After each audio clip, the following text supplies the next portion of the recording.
Hello there, ladies and gentlemen, and welcome to another episode of Cookiecast.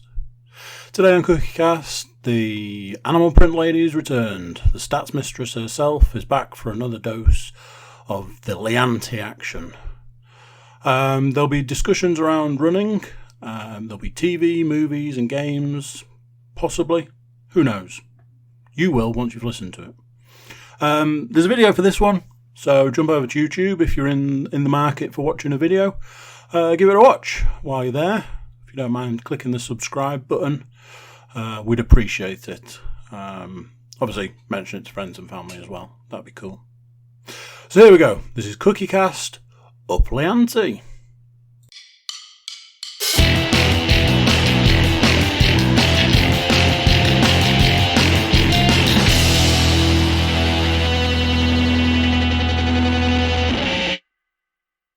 Hello podcast people, let's get rolling. Audio is on, video is on. Get into position. Hello! Here we are for another episode of Up Liante. I feel like today might be quite short. We are on to podcast number 9. Can you believe that? I've done 9 podcasts. If you're still with me then yay you. Your lives must be slightly more or less entertaining than mine. Don't know what I was trying to say there. Anyway, let's move on. Let's forget about whatever I was trying to say. So podcast 9. I feel like as each week has gone by, I have even less and less to report on. Started off with the best intentions and everything's just drifting. So we'll start with running like we always do, and this is just bad. So I recorded last podcast last Tuesday night, and then I got up and went running on Wednesday morning, which was good. It was a good run. The weather shifted, it was cooler, it was actually raining, I got soaking wet through, but it was a nice temperature to run in. No major issues, went out, did my mile loop, and that was it, and came back. I have not been again since then. It's poor show on my part. Excuse me, sorry. But as I keep saying, I've lost my motivation, my incentive to actually get out and run. So, to combat that, I had an idea. There's two aspects. The first one, I was thinking, this is something that I've done on a few occasions before, but I was thinking maybe taking up one of the monthly challenges where you are committed to running X number of miles. I have no idea who I've used previously to do this. I've used the same company. You pay £15 maybe, and you commit to doing either 25, 50, 75, 100 or 125 I think they go up to. Might do more miles over the course of the month, and your £15 then gets you a t-shirt, a medal, that might be it, on proof of the fact that you've run that distance in that month. I've done it before, and I think I've done the 50, the 75, may have done the 100, not sure. I won't say that I have because that might not be true. Certainly done the 75 miles in a month though. So I thought maybe if I just signed up to the 25, that would push me to get out. It gives me a goal to work towards, which is what I need essentially. I need a goal to be working towards, otherwise I've got no motivation to get out there.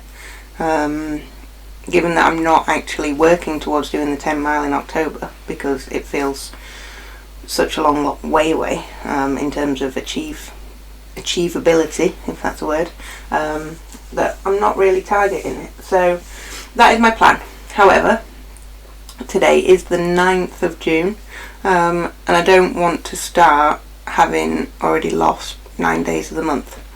So my intention will be to start this on the 1st of July, and I probably need to just keep doing some runs to keep ticking me over until then, and then start with a vengeance on the 1st of July and set myself a target of 25 miles. I could go a bit radical and try the 50, but I'm not sure that my body would be able to keep up with my intention there. So start with an achievable, realistic target of 25 miles.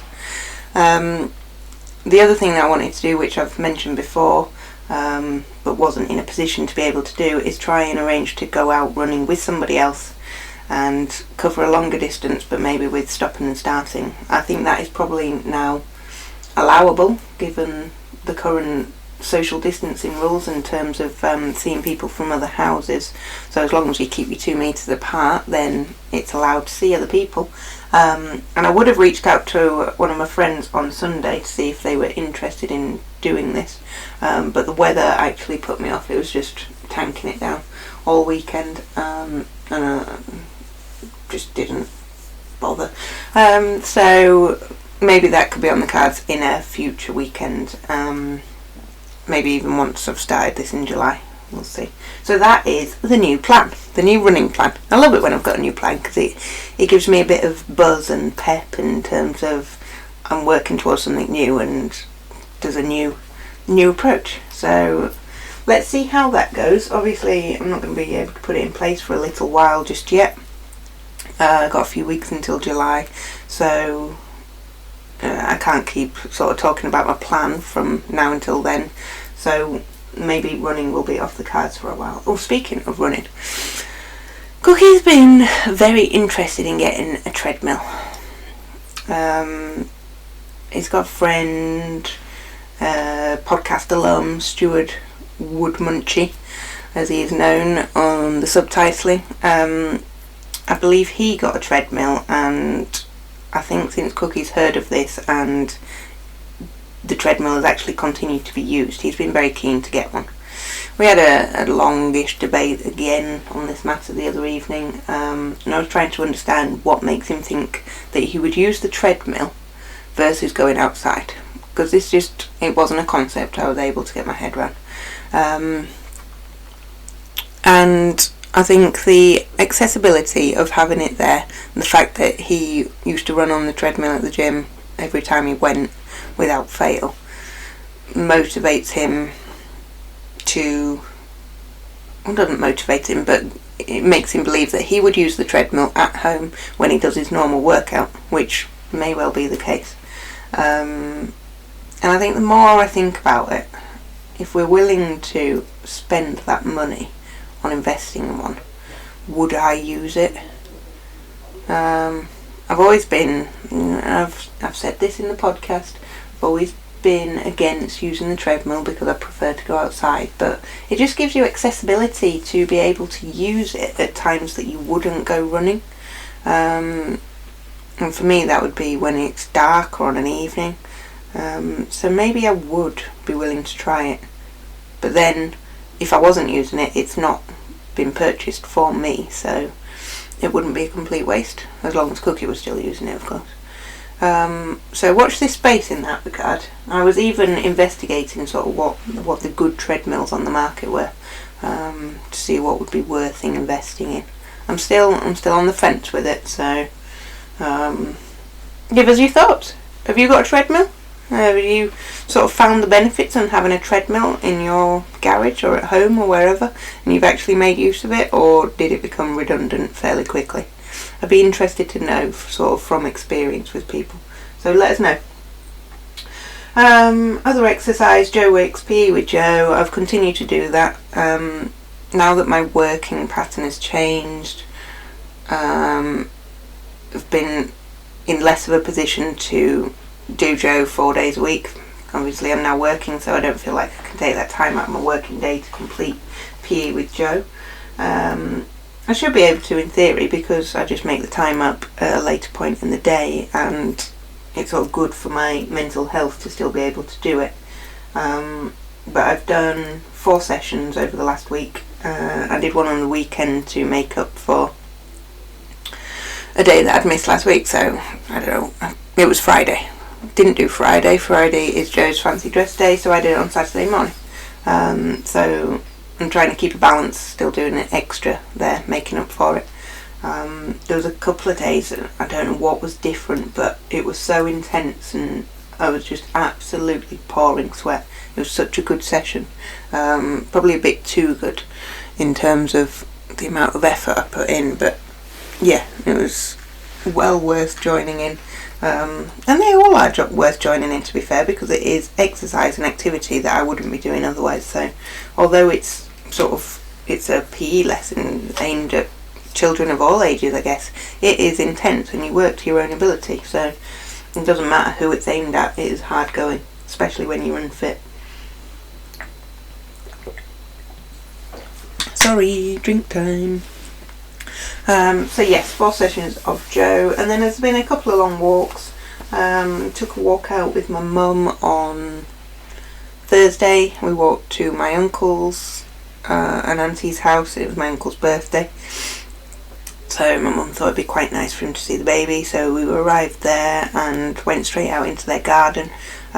Spent an hour or so out in the garden just chatting, catching up. There was a couple of family members there I've not seen in a while, so that was nice. We were all sort of spread around the garden to maintain our 2 metres distance. So that was just nice to interact with people, and I took the opportunity to walk there and back. Managed to avoid the rain. I've been out on a longish walk today with one of my baby friends. She lives around the corner, so that's always nice just to check in on my day off and see if she's available for a walk. We tend to go for a walk around the same time anyway, so yeah, just nice to have a catch up with somebody. I think that's it really. I don't think I've ventured out very much over the last week or so because of the weather.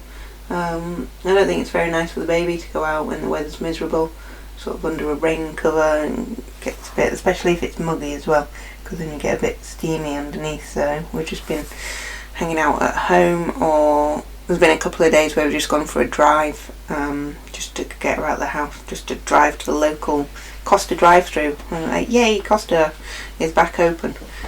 So that is a new exciting place to be able to drive out to. It literally takes 15 minutes, but it just gives you a reason to nip out and change the scenery, and you get a coffee from it. And I found, sorry, I'm just on a bit of a rant now, now that I'm able to go back to drinking caffeine, I've had a couple of coffees from Costa with actual caffeine in.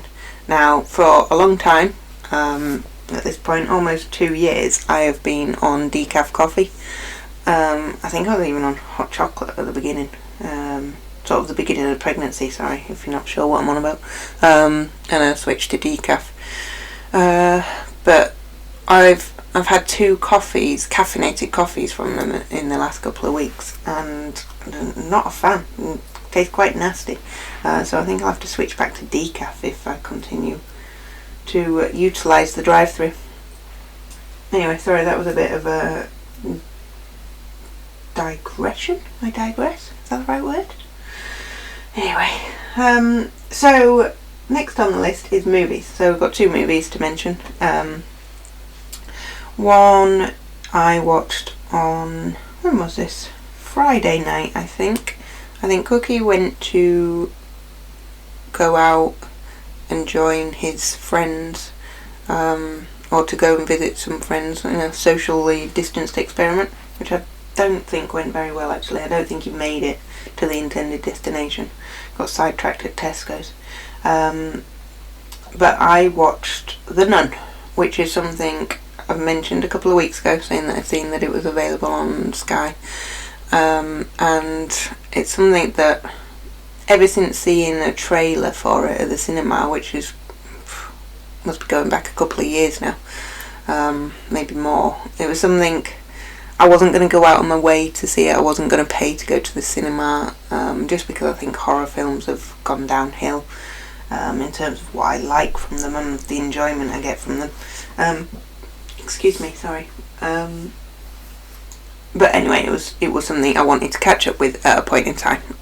That opportunity came to me, so I switched it on, watched it. Cookie came into the room a couple of times before he went out, and he was like, "How's your film?" And I was just like, "It's rubbish." I'm tempted to switch it off, which is not something I would normally do. I like to see a film through to the end unless I've fallen asleep. But I wouldn't choose to switch a film off, and it was so dark that I couldn't see what was going on. So I couldn't see enough to be scared. And Cookie was like, well, it's adding to the suspense, the tension. And I was like, it's not. It's removing that fear element because I can't see anything. It was just such a dark movie. And I don't know if it was because it was a sunny evening, so there was a lot of light coming through the window reflecting off the TV. That maybe had something to do with it. But outside of that factor, the storyline was a little bit all over the place, and I guess it was just dull. The fear element was missing. It just wasn't,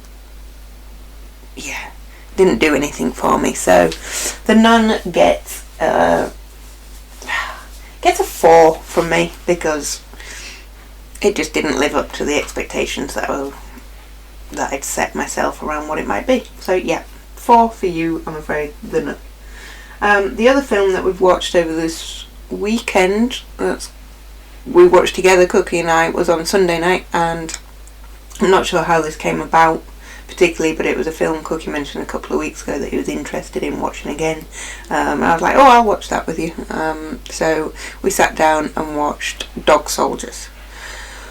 We watched this on DVD, so the quality was not the best. The picture was very fuzzy, and I had to ask him whether the reason that the picture was kind of blurry and fuzzy is because it's on DVD and we've got a fairly large TV, so was it like stretching the image to the size of the TV? Because I can't imagine when you originally watched that, even though it's on DVD, that it was blurry or fuzzy. Otherwise our eyes would have just been, why would that have been acceptable? Even that came out in, I think it was 2002.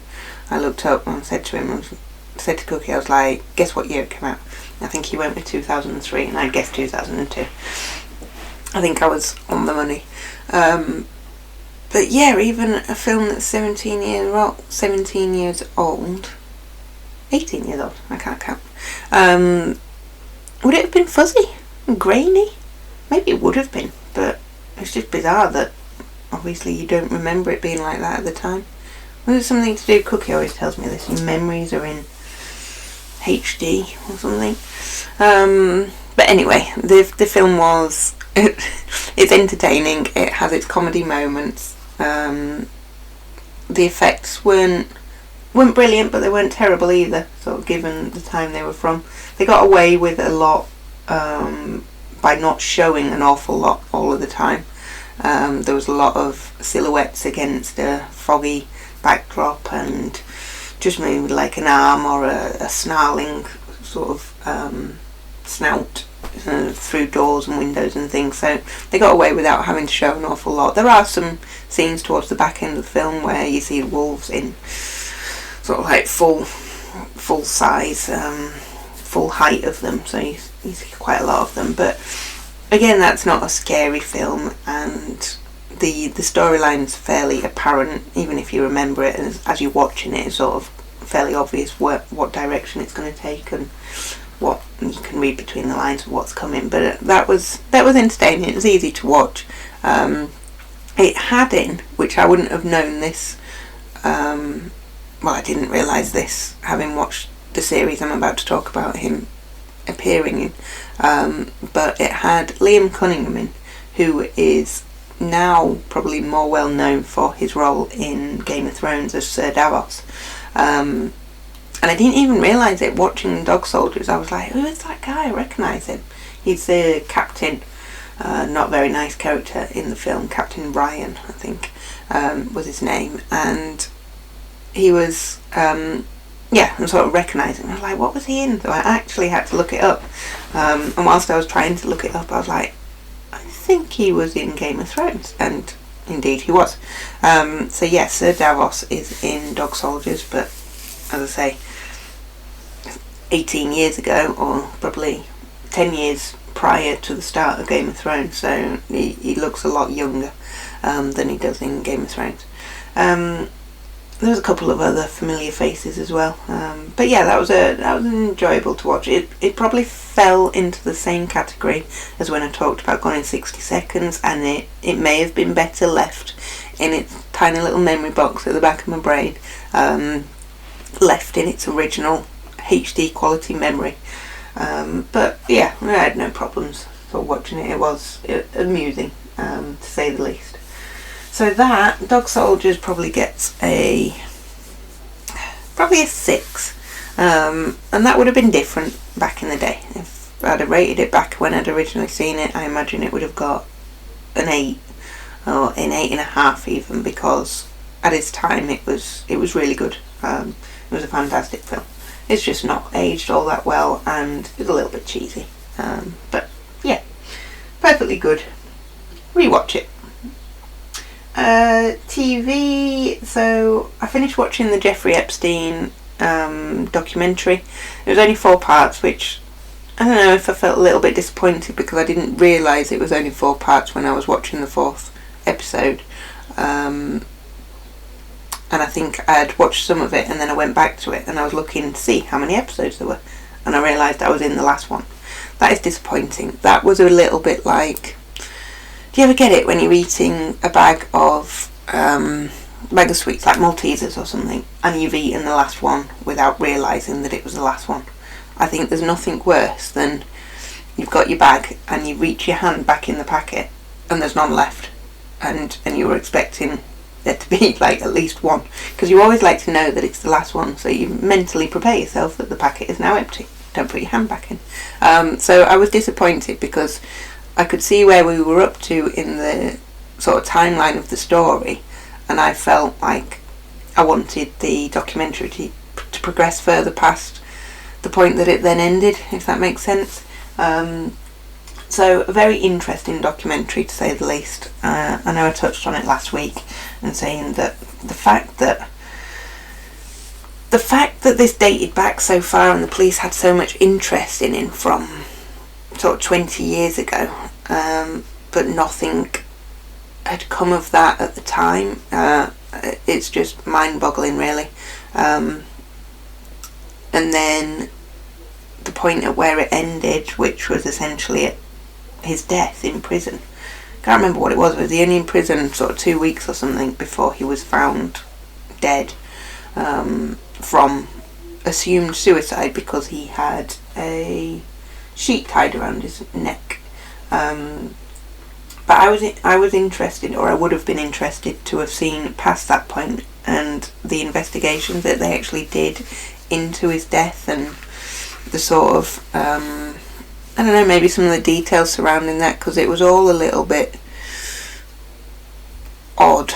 I think the documentary makes reference to the fact that Jeffrey's brother hired a coroner or someone to do an autopsy to check on his cause of death. I imagine he had an autopsy anyway, but maybe to double check the causes of death or look into it a little bit further.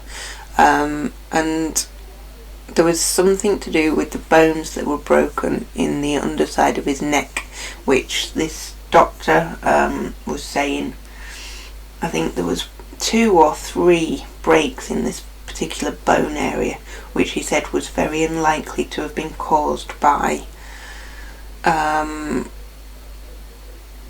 strangulation. No, by hanging from a sheet, strangulation. And it was more, I don't think they actually said it was more likely, but I think it makes you believe, or it suggests, sorry, I can't get my thoughts and words out here. It suggests that maybe he was strangled, so could that be murder, which is either somebody got to him from the inside, in terms of, I don't think paedophiles are looked on very fondly in prison, so either prison inmates got to him, or he was paid off by potentially the rich people he was mixed up in some of this activity with, that he potentially held evidence on, and they were worried that that may come to light if the case went to court, and it's like, who might he throw under the bus to get a better deal? So a lot of questions around his death, and the reasons for it. I'm not sure, from what I have heard, which is very limited information. I would be inclined to believe that it wasn't suicide and there is more to that story. So I would have been interested to see more a little bit after his death, but it kind of ended at that point. And a lot of his victims did not get their opportunity to... I'm not sure they wanted to face him per se, but I think they wanted him to see them, the people that they had grown up into, and that they were still strong fighting people. So they wanted to face him in that regard, and they never got their opportunity to show him that, or to just have their bit against him, to say what he did to them was horrible. So that was a shame from the victim's respect. So all in all, as a documentary, it was, I use this term loosely, but it was an enjoyable documentary. It was interesting, informative, and it drew me in enough to get to the end. So yeah, thoroughly recommend that. It's on Netflix at the moment. Sensitive subject matters, so just be wary if you do decide to watch it.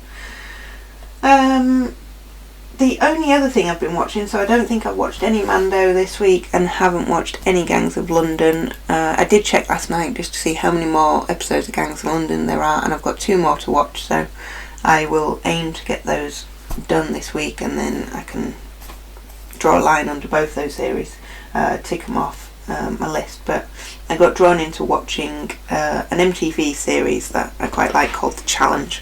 I've watched one previous series of this, although pretty sure the series I'm watching at the moment is series 35.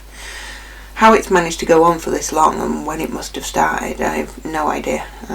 It doesn't have the back catalogue on Now TV, it's just got the current series, and it is only airing 1 episode a week. I didn't realise this until the last episode I watched, when it came back up on the screen. Said the next episode wasn't available until today, I think it is. It comes out midnight tonight or something. So I hadn't realised that I was watching something that I was then going to have to wait weekly for an episode for, which I always find frustrating. But for anybody that doesn't know or haven't heard of it, The Challenge is a reality style fitness program. So each episode features a challenge. Hang on, I think I don't even know how many people start on this show. Maybe 26 people, 13 boys, 13 girls, could be more. But they start off. They all live together, and each week there is a physical challenge for which there will be a winner or a group of winners from. Depends if it's a team game or a single sort of entry person by person game, and the winners of each challenge then go into something that they refer to as a tribunal. The tribunal is then responsible for, well, the losers of each challenge are responsible for selecting one of their housemates, and they have alternating male or female challenge week. So they are responsible for nominating one of the housemates to go into what is referred to as purgatory, which is another challenge. So there's the group challenge, and then each week there is also a one-on-one challenge, and whoever loses that second challenge is eliminated. So the losers of the first group challenge nominate somebody to go into the one-on-one challenge, and then the tribunal, they select 3 of the house members that might then face off against this other person in the one-on-one challenge. Does that make sense? I've rambled on. I'm not going to go back through it again because some of you may have switched off already. I apologise. So it is a week by week. People are eliminated until in the final couple of weeks you just have a group of people and you have a huge final. But these challenges that the people are taking part in, they obviously put a lot of money into it. There's a lot of explosions, a lot of very sort of physical, enduring activities. The last one I watched, they had to cling onto the side of a moving articulated lorry whilst being on a big pulley system and grabbing pieces of a puzzle. There was 2 of them hanging off at once. They had 10 puzzle pieces to collect between them, then they had to scramble up the side of the lorry and put a puzzle together at the top. I think they had something like 7 minutes, but they are very, very physical, grueling challenges. And I just find it entertaining. I should have maybe skipped to the end of my story rather than boring you all half to death. It is a very entertaining form of reality show with a different spin on it. You're not just watching people living in a house. Inevitably, because you've got this group of people, some of them are sort of famous faces you've seen other places, but relationships start to form, so there is that reality show aspect where people fall in love. Some of them are already in relationships before they come in, and some of them play a very political sort of game in terms of their alliances in this house and who they bring into the tribunal and things like that. There's a very sort of political and social aspect to the game in order to progress to the final. They want to bring the right people along with them to keep things amicable, but equally they also want to get rid of the stronger, fitter sort of players in order to make their chances of winning the final greater, I guess. $1 million on the line, so that's what they're ultimately vying for. Anyway, if you fancy something to watch, then catch up on the challenge. I'm enjoying it so far, but I've hit a wall and now I won't be able to get another episode until, well, as I said, there's one tonight, but then I have to wait a week each time. Anyway, let's stop there. Let's just take a breath. Sorry. So, haven't played any games. Again, letting the side down. I'm sorry. Don't know what to tell you. I'm not going to recap my reasons why I'm not gaming at the moment. So, just a quick summary on my other stuff going on this week, which is mainly in terms of a few calls we've had over the past week. So, had a call with my girly friends last Wednesday night. That was a bit of a check-in. There's some sort of slightly scary news from one friend, Sky, so big love to you, Sky, thinking of you all the time. We just ended up having a bit of a chat and a check-in that day. We didn't do a quiz or anything. It's always nice just to actually talk to these people rather than just focusing on doing something like a quiz, and actually find out how people are. And then I had a call later in the week, Thursday maybe, with the baby friends and our babies. I've said before, that's always good just to check in, sort of compare notes. I think we are planning to meet this week and try to do a socially distanced walk, so that's another sort of group of people that you can potentially spend some time with and just have some face-to-face contact with people. I was supposed to see my dad at the weekend. I was going to go over and see him, take the baby, but unfortunately with the weather the way it was, it's not realistic to. It's all well and good when the weather's fine and we can sit outside and have our coffee from a flask, but if it's raining then, or it's windy, it's just miserable. And given that we can't go indoors, we've had to postpone that, so hopefully maybe see him this weekend instead. But yeah, it was just nice to add more people to the list of people that you can see and actually socialise with. And then Saturday night, Cookie and I, we did a group call with our Psych Cards Against Humanity friends, so Mike, Sky and Haz, and we played Psych again. So Sky had missed out the week before when we played, a couple of weeks before, so we just did a quick recap on Psych with her. I wasn't sure how that was going to pan out playing it again, given it's the same group of people, sort of same information we have about each other, but once again a very entertaining evening. So if you haven't checked it out yet, it's an option in terms of a game to play remotely with a group of people you know. So that's Psych Out With Your Friends. That's just available on an app from your Play Store on Android or whatever the Apple version is, Apple Store. So yes, I can recommend that to you all if you haven't checked it out in the meantime. So that's it. That's where we are this week. Not not huge progress, but another week gone, another week done, another week closer to Christmas. I shouldn't say that, should I? But that's it. Right, I'm gonna go because I'm just drifting. I end up just saying words. It is a common thing in our house that Cookie just zones out on me because I end up saying words and they make very little sense and don't join together to make an actual coherent sentence. I'm doing it again. So, right, that's it. I'm off. I'll see you guys later. Bye bye.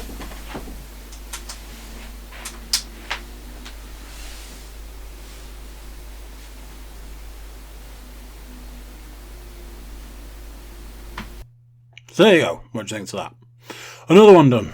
And another one gone. YouTube watchers, do subscribe. And if you can pass it on and pass it around and get other people to do the same, we would super appreciate it. Thanks. You can check us out on Cookiecast.com. We've got a load of social media feeds over there, and you can send us an email. Standing thing is, if you do send us an email, I will read it out on air, or at least one of us will, anyway. So yeah, there you go. That's it for this one. Till next time, I'm going to say bye and I'll see you then.